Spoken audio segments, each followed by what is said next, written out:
The Avengers are so desperate that they did the unthinkable. They joined forces with the worst villains on Earth to try to defeat Dr. Doom. I'm Andrew the Geek Master, and in today's video, we're going to see if this unlikely alliance is enough to take down Dr. Doom, who is currently the Sorcerer Supreme of Earth. To not miss stories like this one, hit that subscribe button, turn on the notification bell, and let's get started.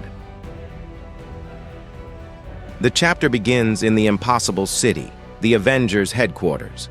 As we saw at the end of the last issue, the Avengers and the Masters of Evil have formed a temporary alliance to deal with the rise of Emperor Doom. Yes, the Masters of Evil agreed to this alliance because they also can't tolerate living in a world ruled by Doom. Of course, the alliance isn't 100% smooth. For example, the villain Arcade keeps taunting the heroes, saying they've done nothing but lose to the villain so far. These words ignite Thor's fury, and he threatens to rip out Arcade's tongue if he keeps joking around. Storm manages to calm the God of Thunder down, but when Arcade calls Thor a coward, Thor and Iron Man threaten the villain once again. That's when Captain Marvel gets everyone's attention and explains the situation. They tried to catch Dr. Doom in a lie, but Doom was already prepared. The Fantastic Four tried to humiliate him, and he was ready for that too. Now the only option left is to hit Doom hard, and Carol Danvers sees the Masters of Evil as better suited to create enough chaos to ruin Doom's plans. That's definitely something Doom won't be expecting, which means the Masters of Evil can be used as a distraction while the Avengers deal with the villain. The plan is that while Doom is fighting some heroes and villains, Scarlet Witch, Baron Mordo, and Madeline Pryor will combine their magic and telepathy to get inside the minds of world leaders and find out what Doom has done to them. Once they know, they can take down the source of Doom's power, support, and legitimacy. Moments later, the teams begin their operation as they reach the border of Latveria. Since the area is surrounded by a magical shield, everyone unleashes everything they've got. But even the combined attack of heroes and villains fails to scratch Doom's shield, which some had already expected. Next, Vision tries once again to adapt to the magic, hoping to find a way through, when suddenly Doom himself appears, riding his massive Doom dinosaur. Doom's first reaction is to mock the heroes for being so desperate that they're teaming up with villains. But suddenly, Doom goes silent. He feels a bullet pierce his first magical barrier, then a second. And as the magically enhanced projectile nears his armor, Victor Von Doom detects players who had been hidden from his sight until he's finally hit by a shot from Arcade, who was being cloaked by Mysterio. Doom turns his attention to the two, ready to crush this insolence using cheap tricks. But then the Avengers and the Masters of Evil charge at Doom with everything they have.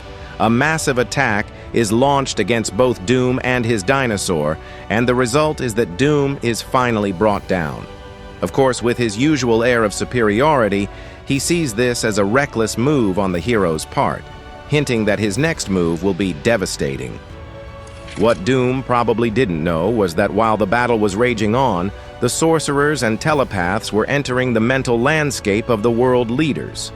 And well, in the blink of an eye, they discovered how Doom achieved world domination.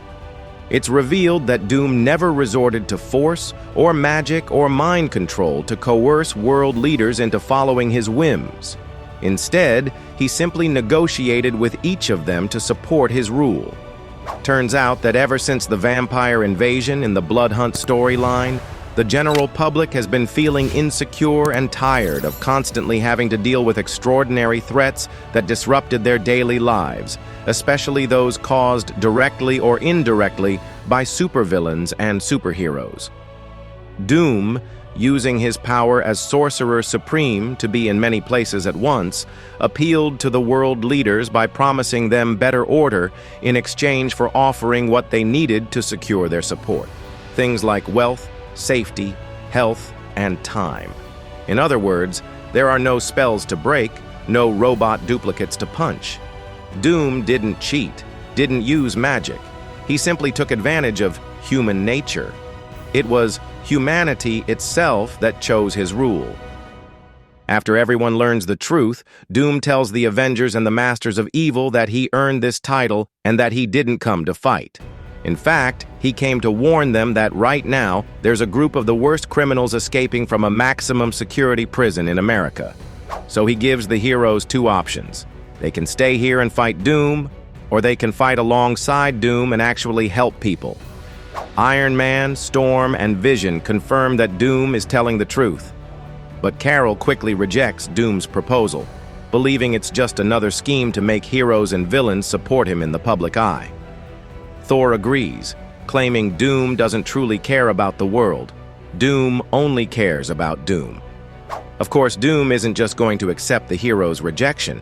Instead, he uses his powers to teleport everyone to the prison, forcing the heroes to play Doom's game and capture the escaped inmates. After that, the news media praised the Avengers and the Masters of Evil for their actions, but also criticized them for their extrajudicial attack on Doom, which allowed the prisoners to escape in the first place. Still, Doom publicly stated that he isn't against the Avengers. Instead, they realized their mistakes, and Doom took the opportunity to publicly thank them for their service to the world and to Doom himself. Meanwhile, the Lord of Chaos, Dormammu, watches Doom's manipulation of Earth's affairs and mocks the new Sorcerer Supreme for wasting his powers on what he sees as weakness.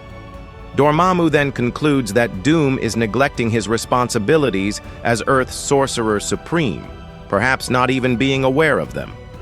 As a result, the spells that the Sorcerer Supreme should be maintaining, spells that protect Earth from the clutches of Dormammu's dark dimension, are falling apart.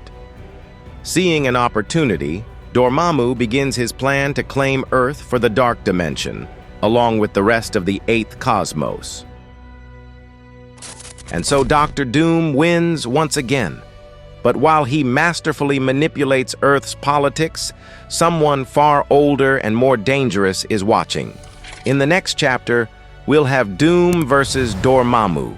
So drop a comment below and let us know who you think is going to win this battle. Don't forget to like the video and subscribe to the channel so you don't miss the continuation of this story. Thanks so much for watching, and I'll see you in the next adventure.